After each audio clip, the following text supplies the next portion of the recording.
Jidanjin, undangan ke pesta atau perangkap raksasa. Xi Jinping sudah mengirim undangan secara resmi ditujukan ke Presiden Prabowo Subianto. Undangan itu terlihat formal, elegan, diplomatis. Tapi dalam dunia politik global, setiap undangan bukan hanya ajakan, tapi bisa jadi jaring laba-laba. Terlihat halus, nyaris tak terlihat, tapi merekat dengan kuat begitu kita masuk dan sulit keluar tanpa sobek. Indonesia diundang ke KTT Shanghai Cooperation Organization atau SCO akhir Agustus di Tianjin. Sekilas tampak seperti jamuan makan malam antar tetangga. Tapi sebenarnya lebih mirip pesta raksasa yang disiapkan oleh kerajaan-kerajaan yang tak lagi percaya pada demokrasi. Bahkan sebagian dari mereka memang tidak suka demokrasi. Buat yang belum tahu, SCO adalah rumah bagi negara-negara yang secara kasar memilih stabilitas dibandingkan kebebasan, memilih kontrol dibandingkan debat terbuka, dan memilih kemakmuran versi pemerintah dibandingkan suara warga negara. SCO bukan rumah bagi demokrasi. Ia lebih seperti museum teknik menjaga kekuasaan tanpa terlihat otoriter. Coba lihat siapa saja anggotanya. Ada China yang tak lagi punya oposisi berarti. Ada Rusia yang setiap pemilu selalu dimenangkan oleh orang yang sama. Ada Iran yang internetnya dikunci seperti rocker rahasia. Ada Belarus yang presidennya mengklaim kemenangan 80% meski rakyatnya protes besar-besaran.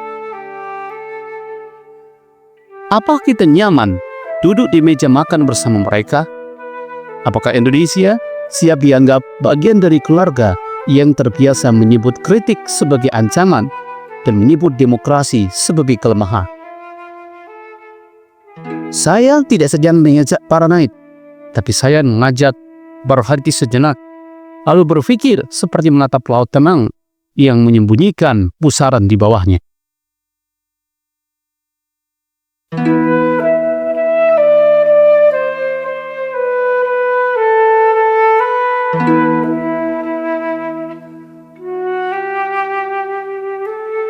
Prabowo tahu medan ini.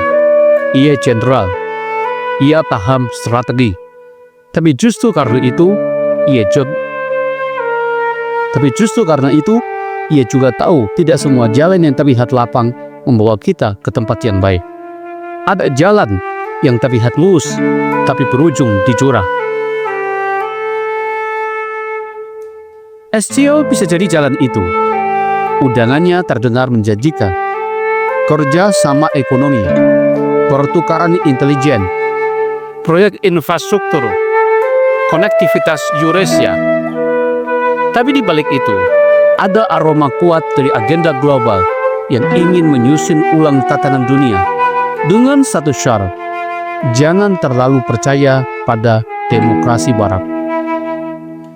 Dan ironisnya, semakin kita terlibat, semakin kita belajar cara membungkam dalam bahasa yang terlihat rasional.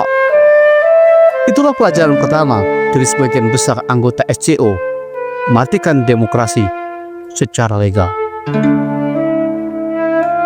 Sekarang bayangkan, Indonesia hadir di forum itu. Duduk sejajar dengan Putin, Xi, Raisi, dan Lukashenko. Kamera menyorot, dunia menonton.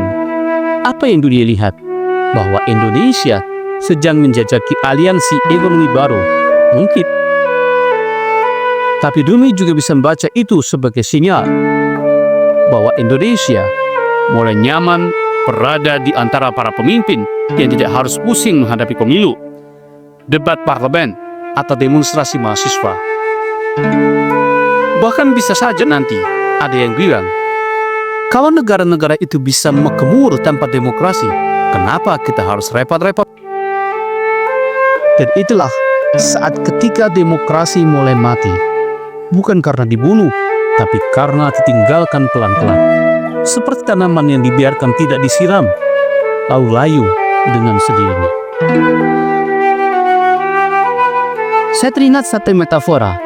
SCO adalah seperti gurun yang diselimuti kabut. Dari luar terlihat dakar dan aman, tapi begitu masuk, Anda bisa tersesat. Anda kehilangan arah. Kompas Anda tidak berfungsi karena medan magnet di sana dikuasai oleh kepentingan besar yang tidak transparan. Dan jangan lupakan satu hal, gurun itu tidak akan berubah demi Anda. Justru Anda yang harus menyelesaikan diri, membuang beban milenial yang dianggap terlalu idealis agar bisa bertahan. Hari ini, kita mungkin hanya hadir sebagai pengamat. Besok bisa jadi kita diminta berkomitmen. Lusa, kita ditekan agar tidak mengkritik, lalu kita mulai meniru. Lama-lama, kita menjadi. Apakah ini berarti Indonesia harus menolak hadir? Tidak juga. Tapi kalau hadir, datanglah dengan niat yang jernih dan kepala tegak. Jangan datang sebagai pencari proyek. Jangan datang sebagai pemburu pengaruh. Datanglah sebagai negara yang tahu persis batasnya. Sejauh mana bisa kita bekerja sama dan kapan harus berkata tidak. Karena kalau kita datang ke rumah orang, lalu ikut-ikutan mengganti cara berpakaian, cara bicara, bahkan cara memandang rakyatnya sendiri, itu bukan diplomasi, itu sebuah penyamaran. Dan demokrasi tidak bisa hidup di balik penyamaran. Saya bayangkan Indonesia seperti pohon di persimpangan jalan. Satu cabang ke arah SCO, satu cabang ke arah G7 dan dunia demokrasi liberal. Dan satu lagi tetap di tempat berakar di prinsip bebas aktif. Tapi hari ini, angin sedang kencang ke arah Tianjin. Dan kalau kita tidak hati-hati, dahan kita bisa patah ke arah yang salah. Dan patah itu, seperti yang kita tahu, kadang tidak terdengar keras, tapi cukup untuk membuat pohon mati perlahan dari dalam. SCO memang bukan musuh, tapi bukan juga sahabat yang memahami nilai-nilai demokrasi yang selama ini setidaknya secara simbolik masih kita perjuangkan. Kalau kita datang ke Tianjin, kita harus sadar, kita bukan hanya bicara proyek, tapi sedang ditawari cara berpikir baru yang bisa membuat kita lupa siapa kita dan bagaimana mungkin dan bagaimana bangsa ini dulu dibangun lewat pertarungan gagasan, bukan pembungkaman. Jangan sampai kita pulang dari Tianjin membawa koper penuh investasi, tapi kehilangan satu hal yang paling mahal, kebebasan untuk berpikir merdeka. Dan ketika itu hilang, apa beda kita dengan mereka? Tetap bersama dengan Wan Jaya di Mata Pena, menguak esensi peristiwa di channel Epoch Weekly.